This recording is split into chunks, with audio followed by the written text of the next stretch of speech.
Transcription number 37. Get ready to write. Start.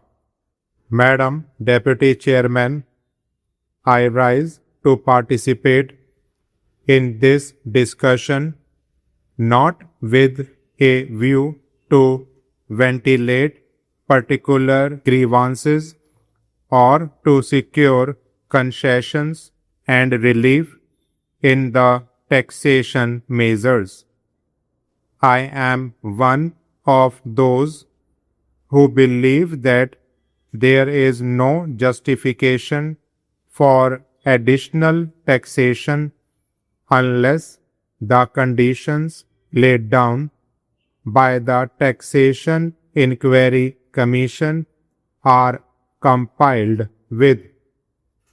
It was a commission presided over by no less a person than Dr. John Mathai, one of our illustrious finance ministers, and it laid down that there was no justification for any additional taxation. We complied with 2 or 3 conditions. One condition was that whatever tax was realized was being properly spent, that there was no wastage or superfluous expenditure being incurred. The Commission had pointed out that out of every rupee that was being raised by the government, 60 paise were being spent on administration and about 20 paise were being spent on social services including education, etc., and the balance for other things. Another was that whatever tax was being imposed should be realized before we brought out measures for fresh taxation. They also had suggested that there was sufficient room for economy in all the ministries and departments, and effective steps should be taken forthwith to enforce the maximum possible economy in government expenditure. Now we have before us this audit report for 2011-12, which was presented to the Lok Sabha on the 6th June and which came to my hands last night, and I have not been able to study it. I find that during the last 5 years we have imposed additional taxation, and at the same time our revenue expenditure has gone up by about rupees 42 crores. So, on the one hand, we say that we are raising this money, these taxes, for the implementation of the plan, and for that reason every chief minister and ministers go about saying that we want money for the implementation of the plan. But what are the facts?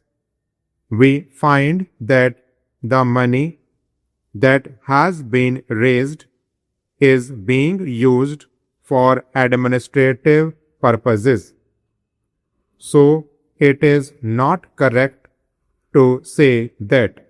On the other hand, it is not proper because you must know that no plan, however well balanced, and well thought out it may be, can be implemented in a democratic setup unless you can enthuse the people.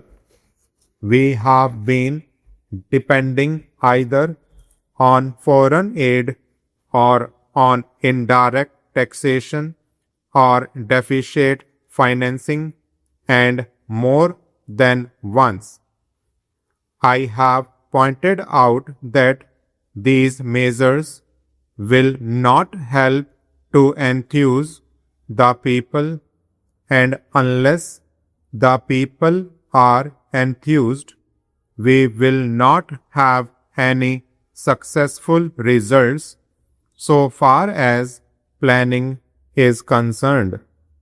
Now it is necessary, it is time that we should take stock of the situation, for we have had 54 years of freedom and 52 years of democratic rule and of planned economy.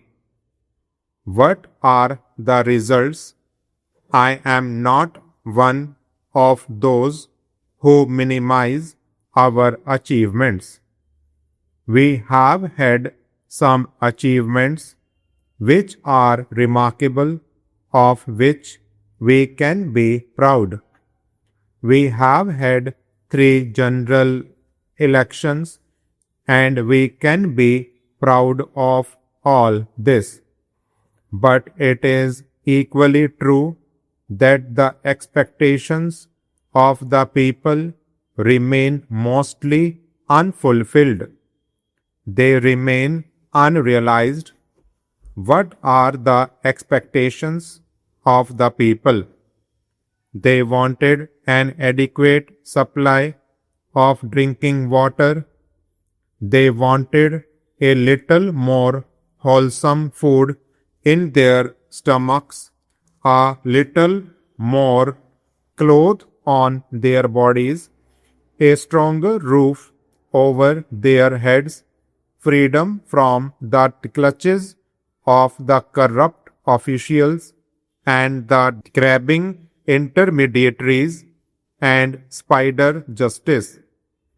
But what have we done? Have we been able to satisfy those expectations? I can say no. Even in the 11th 5-year plan, we find that all the villages have not been provided with adequate supply of drinking water, and as for food, only the other day the finance minister himself admitted in the other house that there was adulteration of foodstuffs all round.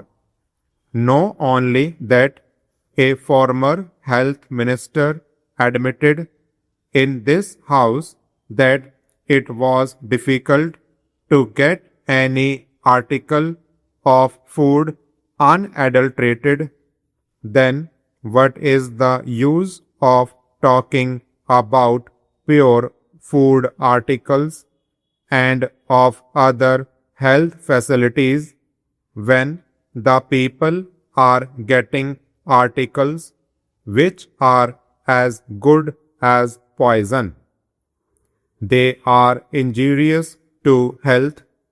The other day, the finance minister is reported to have said that the taxation proposals did not affect the common man because he needed only coarse cloth and ordinary food. During the last 5 years, we have raised rupees 424 crores more, including the taxation measures. This year, the increase in revenue will be about 75%. Since 1956, we have raised additional taxation to the tune of 75%, and during the 5 years preceding this year, the revenue expenditure has gone up by 85%. I would like to know how much of this amount has gone towards developmental expenditure and towards social services. Stop.